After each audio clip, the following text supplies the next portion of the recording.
Hello, beautiful homemakers. We are in Chapter 11 of Secrets of Fascinating Womanhood, and the teacher is just writing on the board Secret number 8. Femininity delights a man. Depending on him arouses his love. First, what is femininity? What is this quality in a woman that is so delightful to a man? Helena raised her hand. Yes, Helena? I suppose it's the opposite of masculinity. Yes. What an excellent answer, Helena. That's probably the best way of all to describe it. Femininity is doing the exact opposite of what men do. It is the opposites of femininity and masculinity that attract men and women to each other. This seems obvious, really, but so many women still make the big mistake of acting like men to try and win a man's love and respect. It just doesn't work. In fact, it has the opposite effect. Masculine behavior in a woman repels most men, but a truly feminine woman, a woman who looks and acts femininely, is highly attractive and delightful to a man. Let's look again through the eyes of a man. What is a feminine woman? What is it that delights him? The teacher picked up a picture of a young girl and held it up. The girl was wearing a pretty frilly dress and wore her hair in 2 little pigtails with ribbons. She was smiling shyly. A little girl like this comes closest to a man's ideal of femininity. Most of us have femininity in abundance when we were young girls, but somewhere along the way as we grew up we laid it aside or had it educated out of us. Beth spoke. Are you teaching that we should act childishly? Surely no man is attracted to that. No, that is definitely not what I am teaching, Beth. Now, class, please don't get this principle of fascinating womanhood wrong. We are not talking here about scatty, giggly girlishness, nor are we talking about self-centeredness or the whining voice of some children. Beth is right. No man is attracted to that kind of immature behavior. But to be childlike is different. It is to have the noble virtues of a child. These virtues are openness, innocence, humility, trust, dependence, and a carefree charm, qualities that are found in most young girls up to about 12 years of age. Many women in these FW classes resist the idea of allowing these childlike qualities they once had as young girls to reawaken within them. They think it's an insult to their intelligence and maturity. They believe that sensible men will be repelled by such behavior. But on the contrary, even the highest caliber men are greatly attracted to these childlike qualities in a woman. A woman who retains or reawakens her childlike humility and innocence is regarded as charming and highly attractive by men. Try it. You'll see that it's so. Marina raised her hand. Yes, Marina? Childlikeness is also a beautiful quality in God's eyes. Jesus once called a little girl to him and said to the adults around him, Truly I say, unless you repent and become like little children, you will never enter the kingdom of heaven. Thank you, Marina. That is so appropriate. The femininity and the purity of a child is the heart and soul of fascinating womanhood. A delightful blend of childlike charm, vivaciousness, and serenity, and a dependence on men for care and protection. Femininity wins a man's heart. Nearly all women have it, but it usually needs to be reawakened.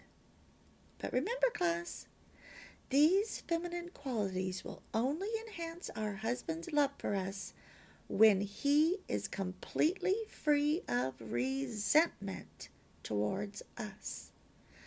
That's why it is so vital that we live the first 4 secrets of FW in order to make the most of these last secrets. Now we look more closely at feminine qualities that appeal most to men. First, your smile. Why is our smile so delightful to a man? Because it signals friendliness, serenity, and contentment. These feminine qualities are highly appealing to a man. On the other hand, men can be repelled by a serious-faced or a frowning woman. A tense, clamped mouth puts them right off. But men are highly attracted to a smiling woman. We all look more attractive when we smile. In fact, a smile multiplies our attractiveness to men many times over. It is a major feature of our appearance, even more than our hair and clothing. And remember how we talked about the importance of our teeth last week? How we should get them fixed up if they hinder our smile? Now let's move on to feminine tenderness. Feminine tenderness is very appealing to men, especially when we display it towards children or animals, or even flowers and plants, or when we shed tears over a sad or moving story. Our husband might tease us a little at times, but we shouldn't hide our tender emotions or hold back our tears. Our tenderness and our tears, and even his teasing of us, make him feel manly and strong. His own tenderness and love is aroused and awakened. Any questions so far? Yes, Kathy.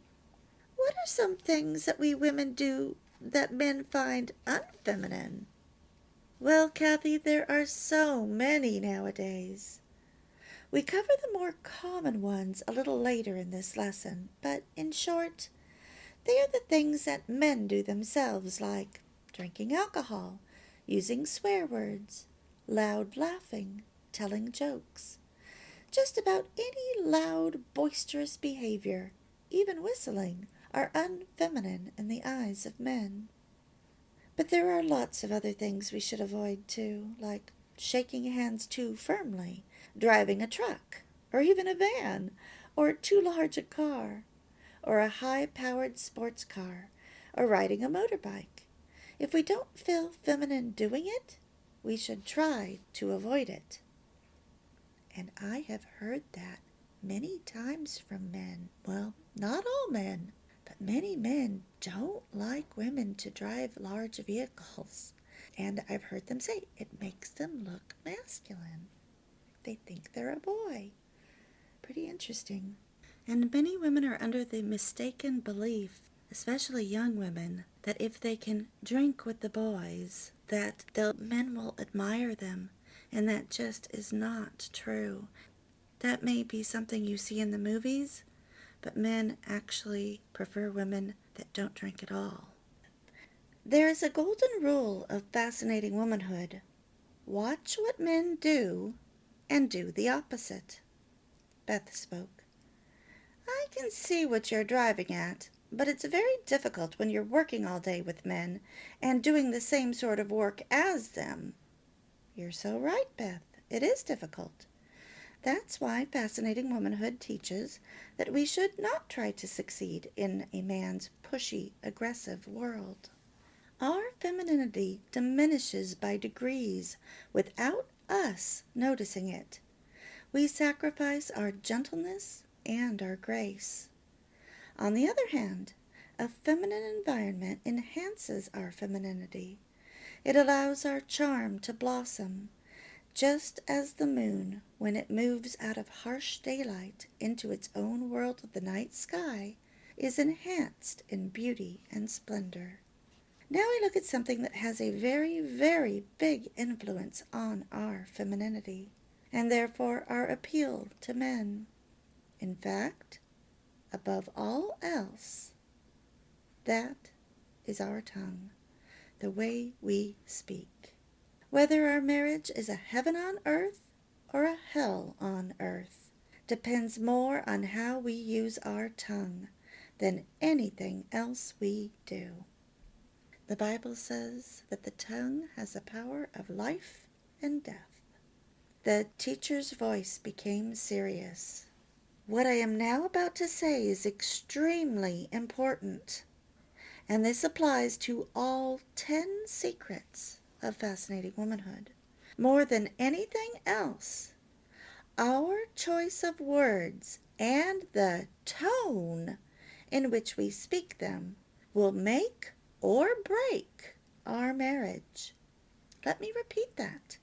More than anything else, our choice of words and the tone in which we speak them will make or break our marriage.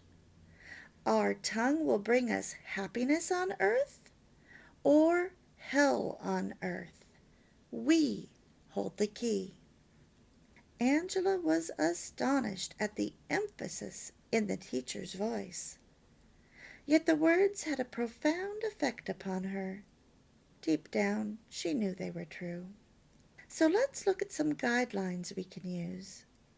First and foremost, we must think before we speak. We should ask ourselves, is it kind? Is it true? Is it necessary? How will it make my husband feel? Then, when we do speak, we should phrase what we say in a positive and loving way. This can be hard to do when we are irritated or angry, but it is so vitally important. It makes all the difference in the world. Every sentence we speak to our husbands should be phrased and spoken positively and lovingly. Otherwise, it is better to remain silent. Now let's see how this works. Give me some everyday examples of things we say to our husbands negatively. They usually call it nagging. Let's see if we can rephrase them positively to show what I mean. I'll write them on the board. Who's going to start us off? Sonia? When are you going to mow the lawns? They look awful. In this case, we say nothing. He can see that they need doing. That's his area. Let it stay on his page. Don't be late home tonight, will you? I've got to go out at 6:30. Okay, say, I'll have dinner ready for you by 5:30 tonight, darling. I need to go out soon afterwards. Say it as you kiss him goodbye in the morning. The car's nearly out of gas again. Why don't you keep your eye on it? Say, is it okay for me to use the credit card to fill the car up, darling? It's nearly out of gas. I know you're terribly busy. Why do you sit there in front of the TV and watch those stupid sports all weekend? There's loads of jobs need doing. The clothesline's falling to bits. Darling, please fix my clothesline when you get time today. Say it with a smile and maybe a kiss on his forehead, and as you do something nice for him, like bringing him a cool drink. Don't touch me. I'm not in the mood. Darling, would it be all right if we waited until I'm feeling a little better, or until the dishes are done? You can see the difference, can't you? Said the teacher. And when we phrase our words positively and speak them lovingly, our voice takes on a pleasing tone, sweet and melodious to a man's ears, highly feminine. But when we speak negatively, or critically, or crudely, or even too loudly or forcefully, our voice takes on an unpleasant, irritating tone to a man. It can immediately arouse resentment. We come across as nasal or harsh or masculine. It causes his tenderness and love to wither, just like spraying a lovely flower with weed killer. When our husband hears us yelling at the children, it has almost the same effect on him. He loses respect for us. We fall off of our pedestal, so to speak. So, unless it is a very serious subject, our voice should have a cheerful, gentle, smiley tone to it. It should radiate confidence and serenity. When we speak like this, our voice takes on the melodious quality and musical lilt that is highly appealing to men. Beth raised her hand. I'm not sure what you mean by a musical lilt. Well, it's not that easy to describe in words, Beth. The opposite would be a depressed monotone.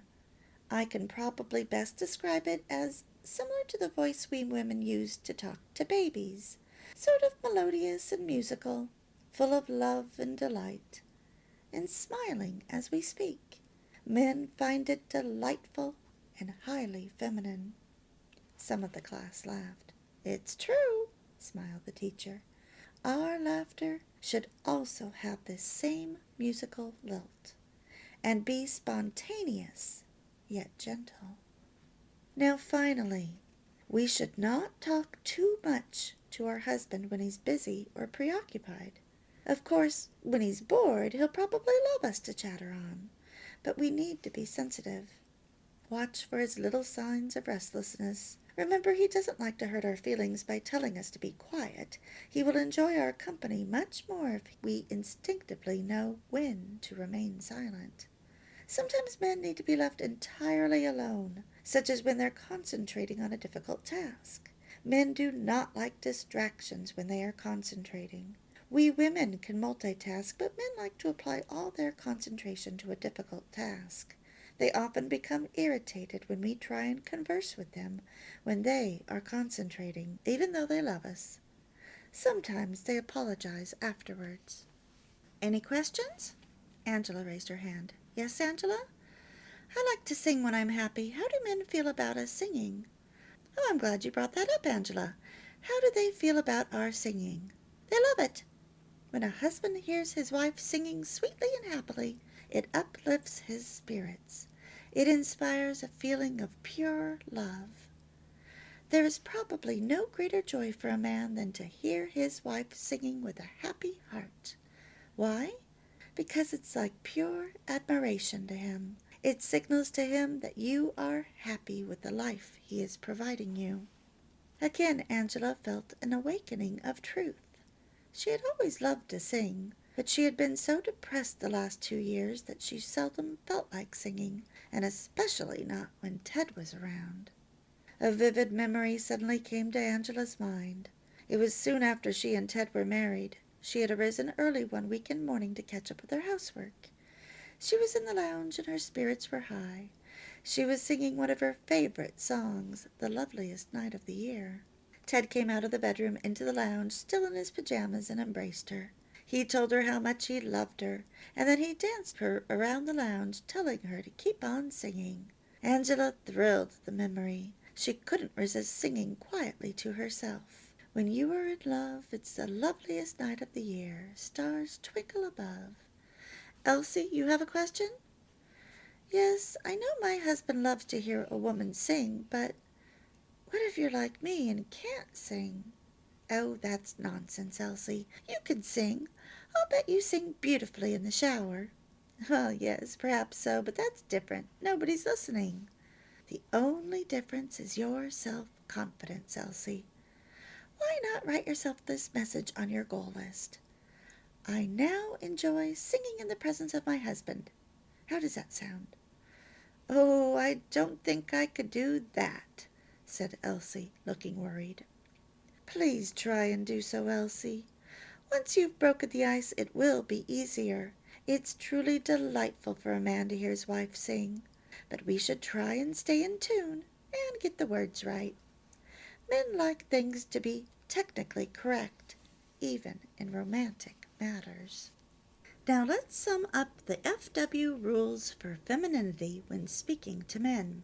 1. We should always phrase our words positively and lovingly. 2. Our voice should be cheerful, clear, confident and gentle. 3. Our voice should have a melodious lilt to it, like we women use when talking to babies. 4. We should be able to laugh freely and often, but not loudly.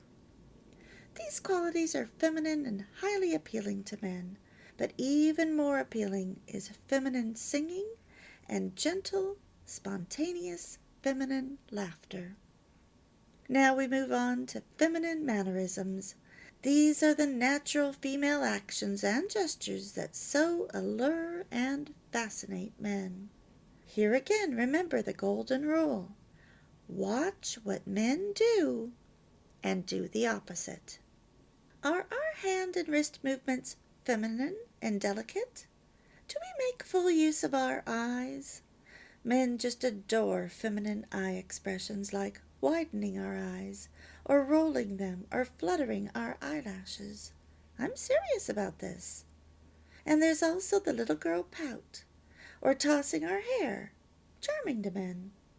Even stamping our feet when we are angry, and folding our arms and turning away with our chin in the air. Fascinating to men. Don't ask me why. They just are. And what's our walk like?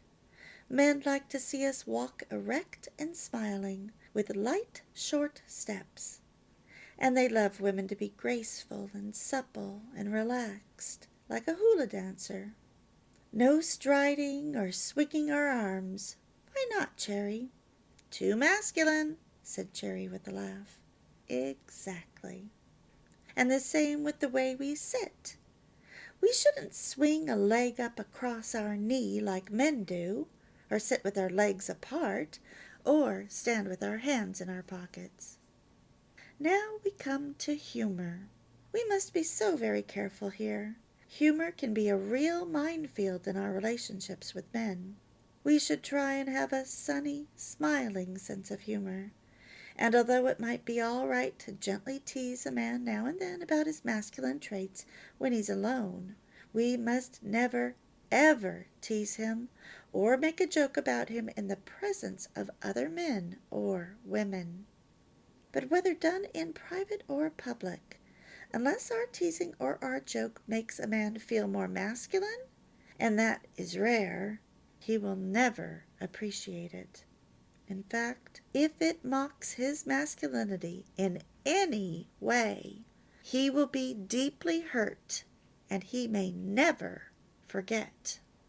This is so serious to a man that in a courting situation it can easily kill his developing love for a woman stone dead. His relationship with her will effectively end then and there. The woman is often mystified as to why, and the man will not reveal the real reason. So please remember, teasing or joking with your husband or any man or your son about his masculine shortcomings can seriously wound his pride. Besides all this, a woman cracking jokes and making smart remarks in mixed company is seen as behaving in a masculine manner by most men. She is degraded as a woman in their eyes. Next, we move into the very, very important topic of our clothes. Never, ever underestimate the long-term effect that your clothing can have on your husband's feelings for you. It can have a profound subconscious effect on his relationship with you. This is also another area, like our hair last week, where many women, especially married women, fail to make the most of their femininity. In fact, most women's clothing nowadays repels men rather than attracts them. And men suffer away in silence. They just don't like to criticize a woman's appearance. Maybe our behavior sometimes, but not our appearance. It's not in their nature to do so. Two wonderful exceptions are the way we dress our young daughters, and the way women from India dress with their colorful feminine saris. And we've all seen pictures of native African women in colorful feminine clothing. So here again is our standard. And the teacher held up the picture of the young girl again. Dresses, frills, and softness, light or bright colors and patterns, delicate, silky fabrics, nice and feminine. When we dress femininely, we tend to act femininely. Yes, I know it's not fashionable, but women's fashions don't interest a man much, if at all. In fact, some women's fashion clothing is quite masculine, but even what is feminine is still not all that appealing to most men. We should avoid all tailored styles that have a suggestion of masculinity, such as cuffs, pockets, and lapels. The more unlike men we are in our dress, the more attractive we are to them. Men tend to wear dark, rather drab, coarse clothing, so they like us to wear light, colorful, soft clothing that enhances our feminine shape, or clothes that flow over our bodies like filmy gowns. Full-length silky dresses can really appeal on social occasions. We should avoid loose trousers, shorts, coats and jackets made from coarse material, or any fabric similar to what men wear, or baggy clothes. They have no appeal to a man. In fact, they repel men. Overalls would have to be the worst of all. We should also avoid heavy shoes and socks. What about jeans? Asked Angela, knowing in her heart what the very answer would be. Very masculine, Angela, said the teacher, smiling. Jeans, especially loose-fitting ones, are drab and ugly and manly in the eyes of most men. They won't say anything, but the depressing effect upon them is very real, and long-term this can be very damaging to our relationship, especially if we dressed femininely while courting. Of course, there are times when we do need to wear trousers. On these occasions, lightweight cotton trousers with bright, bold colors or patterns and a leg-hugging fit can look very attractive to men, provided our figure is okay. But jeans and especially loose-fitting slacks or trousers generally repel them. If you must wear them, wear something else, ultra-feminine, to balance the masculine effect. A soft, colorful top, maybe, or a hair ornament, or ribbon or earrings. Men also dislike seeing bra straps or other exposed underwear. And we should never be immodest in our dress. This is most important. Men will notice us all right, but they won't respect us. Men just do not respect women who expose their bodies in public. A man cannot love or respect a promiscuous woman, no matter how much he may be attracted to her body. We should also try and make some of our own clothing. A woman who makes her own clothes, especially dresses, is seen as ultra-feminine by men. Even more so when she adds little feminine touches of her own design. Her husband will love the fact that no other woman in the world has a dress quite like hers. It makes her extra special in his eyes. I remember one time my husband came home from work, and I was sitting on the couch, and he stopped in his tracks and said, "Nothing makes a prettier picture than a mom sewing up stuffed animals." We will stop the video here, but if you want to hear more about clothes, you can listen to FW28. Your clothes say it for you.